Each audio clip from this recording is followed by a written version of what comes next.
2 Samuel 4. When Ish-bosheth son of Saul heard that Abner had died in Hebron, he lost courage, and all Israel became alarmed. Now Saul's son had 2 men who were leaders of raiding bands. One was named Baanah and the other Rekab. They were sons of Rimmon the Beerothite from the tribe of Benjamin. Beeroth is considered part of Benjamin, because the people of Beeroth fled to Gittaim and have resided there as foreigners to this day. Jonathan son of Saul had a son who was lame in both feet. He was 5 years old when the news about Saul and Jonathan came from Jezreel. His nurse picked him up and fled, but as she hurried to leave, he fell and became disabled. His name was Ish-bosheth. Now Rekab and Baanah, the sons of Rimmon the Beerothite, set out for the house of Ish-bosheth, and they arrived there in the heat of the day while he was taking his noonday rest. They went into the inner part of the house as if to get some wheat, and they stabbed him in the stomach. Then Rekab and his brother Baanah slipped away.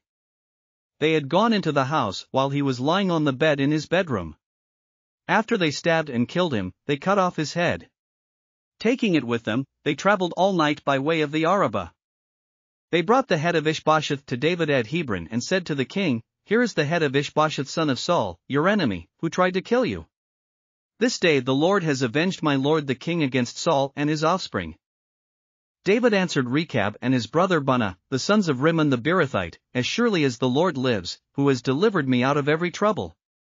When someone told me, 'Saul is dead,' and thought he was bringing good news, I seized him and put him to death in Ziklag. That was the reward I gave him for his news. How much more, when wicked men have killed an innocent man in his own house and on his own bed, should I not now demand his blood from your hand and rid the earth of you?" So David gave an order to his men, and they killed them. They cut off their hands and feet and hung the bodies by the pool in Hebron. But they took the head of Ish-bosheth and buried it in Abner's tomb at Hebron. Thanks for listening to another chapter of the Bible. At My Faith Fuel, we believe a good coffee fuels your faith and energizes your day. Please visit myfaithfuel.com to explore our delicious coffee blends. Part of each purchase goes to training worshipers around the world. Thanks for listening.